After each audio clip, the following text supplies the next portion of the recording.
로마서 15장 5절부터 7절입니다. 제가 읽겠습니다. 이제 인내와 위로의 하나님이 너희로 그리스도 예수를 본받아 서로 뜻이 같게 하여 주사 한 마음과 한 입으로 하나님 곧 우리 주 예수 그리스도의 아버지께 영광을 돌리게 하려 하노라.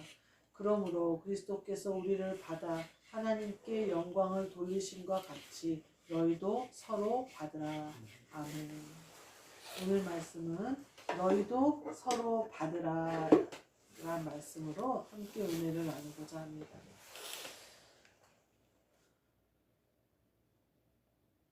예수님의 말씀 중에 너희가 대접을 받고자 하는 대로 남을 대접해야 한다. 이게 율법이다. 이렇게 표현하신 부분이 있어요. 세상 사람들은요, 자기가 한 일은 몰라요. 그리고 남이 하는 일에 대해서 막 내로남불이라고 내가 한 것은 다 옳고 남이 한 것은 내가 지적할 만한 것인 것처럼 지적을 한단 말이에요.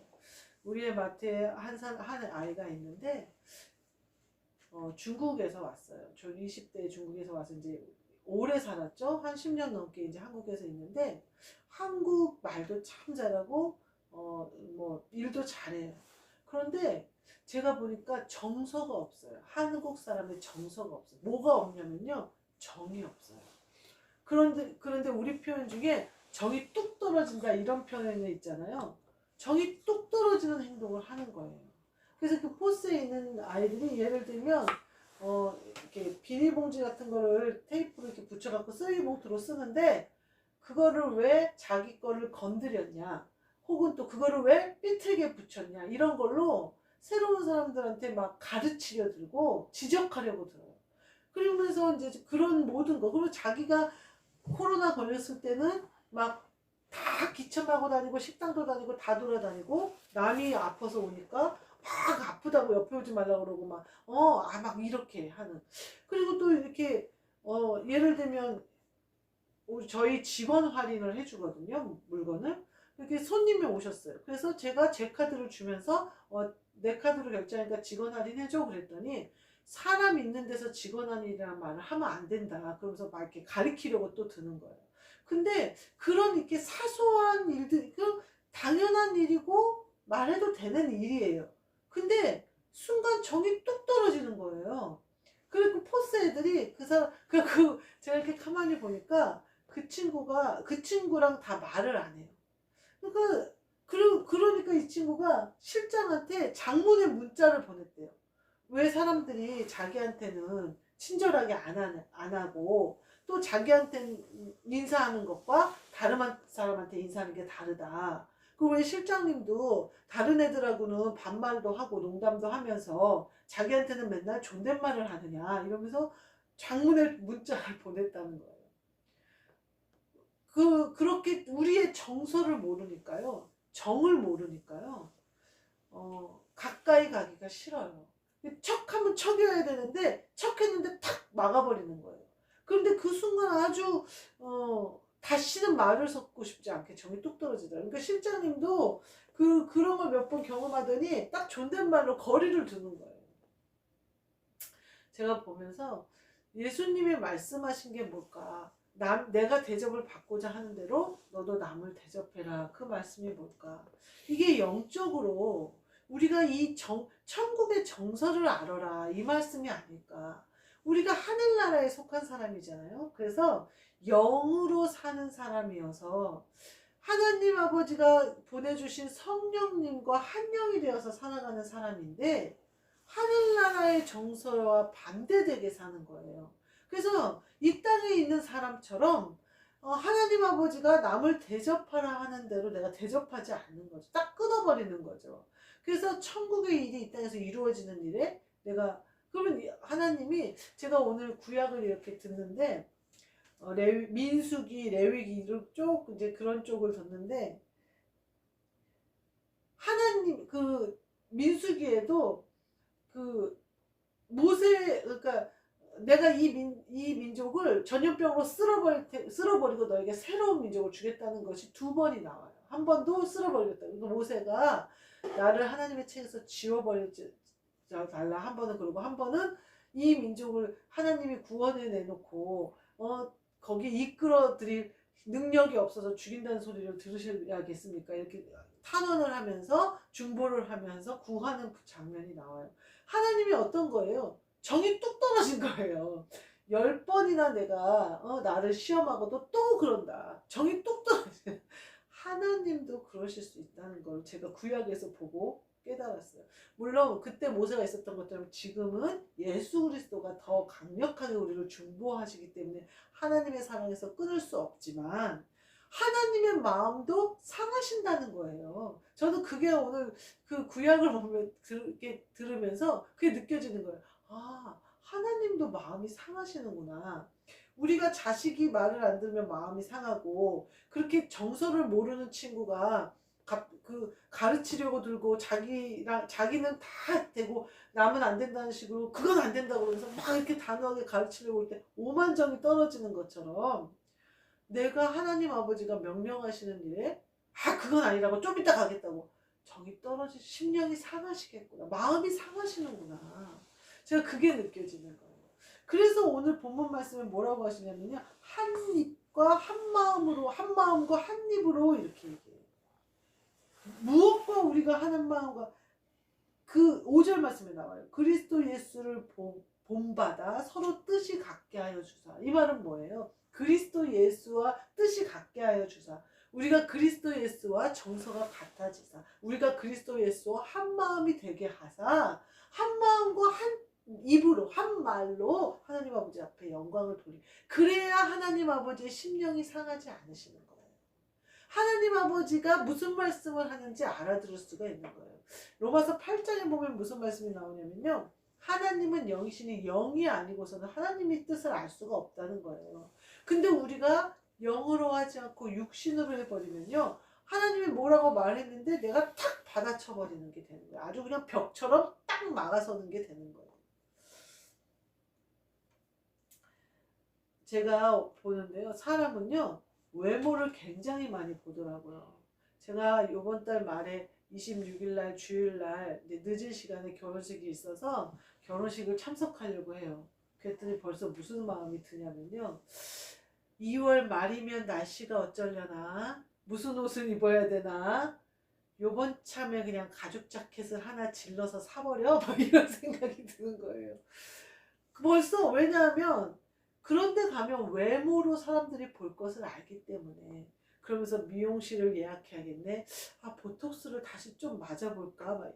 요새는 보톡스나 필러 넣는 것이 돈이 거의 들지 않아요. 근데 이제 돈보다는 맞고 나서 조금 있으면 주름이 더 보이고 막 이런 것들 때문에, 혹은 한 번 맞으면 계속 맞아야 되니까 안 맞는 거죠.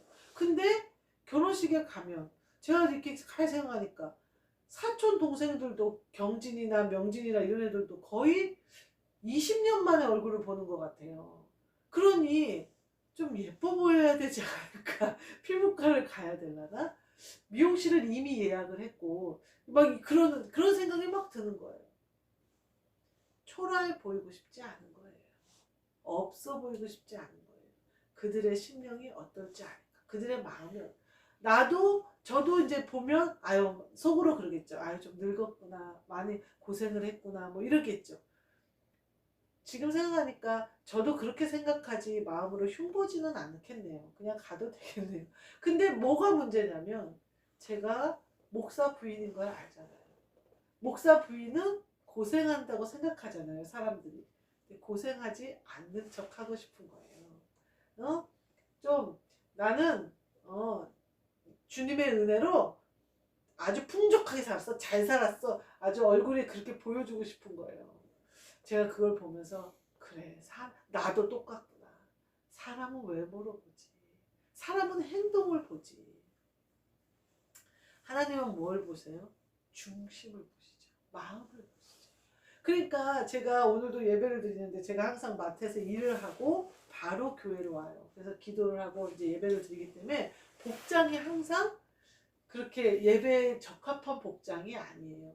그래서 이게 제 마음에 어느 누군가는 이거를 보고 마음이 상할 수도 있을 텐데 내가 웬만하면 예의를 갖춰서 입으면 참 좋을 텐데 이런 생각이 들어요.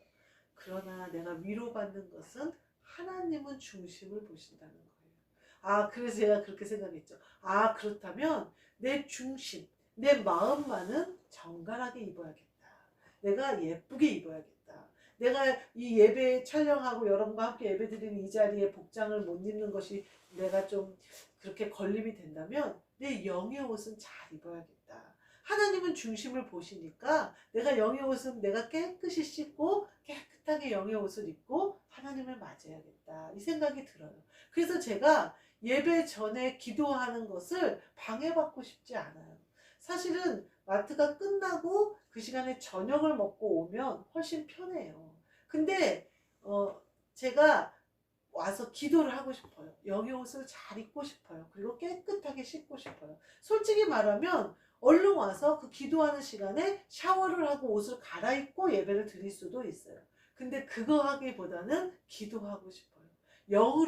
내 영이 씻기기를 원해요. 오늘도 마트에서 목사님이 오늘은 사람들과 안 싸웠어? 그러시는 거예요. 그래서 내가 나는 싸우지 않아. 나는 욕을 할 뿐이야. 이렇게 했어요. 오늘도 많은 사람 욕을 했어요. 흉을 봤다 이 말이에요. 막 욕을 했다는 게 아니라 흉을 봤어요. 이 사람이 이래가지고 내가 얼마나 속상했는 줄 알아? 그렇게 말하니까 내가 일하고 싶지가 않아. 막 그러면서 막 얘기를 했어요. 근데 그 마음으로 와가지고 예배를 바로 드리는 것보다는 내 입도 씻고 내 마음도 씻고 또 세상을 살아가면서 더러워진 것들도 씻고 그리스도 예수로 예쁘게 옷 입고 내 중심을 보시는 하나님 아버지 앞에 나아간다는 게 얼마나 마음이 기쁜지 모르겠어요. 우리가 이처럼 사람은 행위를 봐요. 사람은 외모를 좀 이렇게 생각해요. 어떻게 할까 이렇게 생각해요. 결혼식 가니까 벌써 마음이 그래요. 그렇지만 우리의 영의 옷을 잘 입는 것이 훨씬 중요해요. 제가 보니까요. 내가 영의 옷을 잘 입고 영이 깨끗하고 잘 준비되어서 가면요. 내가 혹 좀 초라하더라도 내 옷이 좀 그렇더라도 하나님이 내 안에서 빛을 나게 하셔요. 그래서 내 말 한마디가 처음에는 딱 봤을 때는 아이고 이렇게 생각할지 모르지만 말 몇 마디 나누면 드러나요. 하나님이 나를 세우신 것과 목사님 부인이라는 것과 목사라는 것과 내 안에 그리스도가 사신다는 것이 내 말과 내 마음이 드러나요. 그러면 하나님이 어디서든지 부끄러움을 당하게 하지 않으세요. 마귀나 악한 것들이 나를 부끄럽게 조롱하게 하려 할지라도 하나님이 그렇게 하지 않으신다는 거예요. 사람은 행위를 봐요. 사람은 외모를 봐요. 너무나 제가 그걸 많이 느껴요. 제가 맨날 잠자다 일어난 여자들처럼 마트에 오는 사람들과 예쁘게 하고 온 사람들이 온 그거를 봐요. 우리가 어느 날은 잘 갖춰 입고 나가고 어느 날은 급하게 나가서 그냥 마트를 갈 때도 있잖아요. 사람은 근데 외모로 봐요. 직원들이 대하는 말투나 모든 것도 외모로 봐요. 깔끔하게 입고 화장하고 이렇게 나온 사람한테 함부로 말하는 직원은 없어요. 근데 막 이렇게 자다 나온 것처럼 머리 틀어묶고 막 와가지고 큰 소리로 콸콸콸 하면요. 금방 불친절하게 말이 나가고 얼굴이 불친절해져요. 사람은 그래요. 근데 오늘 본문 말씀에 뭐라고 해요? 하나님께 그리스도께서 우리를 받아 하나님께 영광을 돌리신 것 같이 너희도 서로 받으라 그래요. 이 말씀은요. 그리스도가 우리를 받으신 것이 어떤 거였어요? 우리의 행위 때문인가요? 우리가 뭐 예뻐서 그런가요? 우리가 외모가 괜찮아서 그런가요? 그걸로 그리스도께서 받으신다면 여기 세 분 다 좀 그렇지 않나요? 20대도 아니고 한참 예쁠 때도 아닌데 그리스도께서 우리를 받으신 것은요. 오직 부르심을 따라 받으신 거예요. 그분이 먼저 선택하신 거예요. 그분이 먼저 우리를 사랑하신 거예요. 그분이 먼저 우리를 받으신 거예요.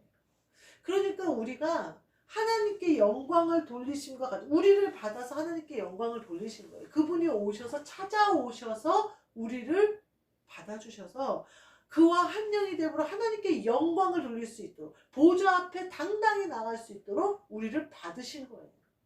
이것처럼 너희도 서로 받으래요. 그 말씀은 뭐예요? 너희도 중심을 봐라 그거죠. 너희도 너희 외모를 보지 마라. 구약에 보면요 이런 말씀이 나와요. 나그네 대접하기를 나그네를 대접해라 이렇게 얘기해요. 왜냐하면 부지 중에 천사들을 대접한 사람들이 있다 이렇게 얘기해요. 만약에 우리가요 외모로 사람을 보면요 천사를 알아보지 못해요. 우리가 외모로 사람을 보면요 예수님도 신약에 책망하시잖아요. 여기 있는 사람들에게 옥에 갇혔을 때 먹을 것을 주었고 나그네 되었을 때 맞아 주었고 이렇다면서 칭찬을 해요. 그러니까 그 사람들이 저희가 언제 그랬습니까? 그랬더니 작은 자 하나에게 한 것이 나에게 한 것이다 이렇게 얘기해요. 또 하지 않은 자들을 책망하시면서 뭐라고 얘기하면 작은 자에게 하나에게 하지 않은 것이 나에게 하자. 이게 바로 서로 받으라 한 거거든요. 그러니까 예수님이 누구를 보내줄지 모르잖아요. 근데 우리가 사람의 행위나 한 사람의 겉모습을 보면은 안 된다는 거죠. 제일 안전한 방법은 뭘까요? 다 잘 섬기는 거죠. 내가 대접받고자 하는 대로 대접하는 거죠. 예수님이 우리를 받으신 그것을 생각하면 못 받을 사람이 없죠. 그 중국 친구가 유일하게 말을 하는 사람이 저예요. 저하고 빵집의 채영이라는 친구야. 그 둘하고만 말을 해요. 왜냐면 저희들만 말을 받아주거든요. 다른 사람은 받아주지 않아요. 그 아이의 행동 때문에 저도 마음이 상한 적이 많이 있어요. 그러나 그 아이는 정을 몰라요. 그 아이는 20대까지 교육을 중국에서 받았어요. 그 한국의 정서를 알 수가 없는 친구예요. 그거를 받아주는 거예요. 우리 모두 예수님이 우리를 받으신 것처럼 우리도 받으신 5절 말씀에 하나님을 뭐라고 표현하시냐면요. 인내와 위로의 하나님이 이렇게 얘기해요. 왜 인내와 위로의 하나님이라고 표현하셨을까요? 우리 그 뒤에 보면요. 너희로 그리스도 예수를 본받아 서로 뜻이 같게 하여 주사. 이거는요. 우리가 그리스도 예수를 본받아 서로 뜻이 같게 하여 주시는 데는 인내와 위로의 하나님이 필요한 거예요. 우리가 그리스도 예수와 뜻이 같게 되어지는 것이 결코 쉬운 일은 아니라는 얘기죠. 왜냐하면 하나님이 위로하시고 하나님이 인내하시는 기다리시고 우리를 계속 위로하시는 과정이 있어야 된다는 거예요. 그래서 인내와 위로의 하나님이 우리를 그리스도 예수와 뜻이 같게 하여 주신다 이렇게 말씀하고 계십니다. 만약에 하나님이 오래 참지 않으시고 하나님이 우리를 위로하지 않으신다면 우리는 그리스도 예수와 뜻이 같아지기까지 나아갈 수가 없을 거예요. 근데 하나님이 인내와 위로의 하나님이 되셔서 우리를 그리스도 예수와 뜻이 같게 하기까지 함께 하시는 거예요. 그 은혜로 말미암아 우리가 한 마음과 한 입이 되어져서 그리스도 예수께 영광을 돌리고 또 그 그리스도 예수께서 우리를 받으신 그 능력대로 우리도 서로 받으시는 저와 여러분이 되시기를 주님의 이름으로 축복합니다. 아멘. 기도하겠습니다. 하나님 감사합니다. 인내와 위로의 하나님께서 우리를 부르시고 우리를 그리스도 예수와 뜻이 같게 되어지기까지 함께 해주시고 이끌어 주시고 성장하도록 장성하도록 도와주시는 은혜를 감사합니다. 이렇게 그리스도와 한영되어져서 하나님 아버지 앞에 영광 돌리게 하옵시고 그리스도 예수께서 우리를 받으신 것처럼 우리도 서로 받는 그러한 우리 모두 되도록 축복하여 주옵소서. 예수 그리스도의 이름으로 기도하옵나이다. 아멘. 하늘에 계신 우리 아버지여 이름이 거룩히 여김을 받으시오며 나라가 임하시오며 뜻이 하늘에서 이루어진 것 같이 땅에서도 이루어지이다. 오늘 우리에게 일용할 양식을 주시옵고 우리가 우리에게 죄 지은 자를 사하여 준 것 같이 우리 죄를 사하여 주시옵고 우리를 시험에 들게 하지 마시옵고 다만 악에서 구하시옵소서. 나라와 권세와 영광이 아버지께 영원히 있사옵나이다. 아멘.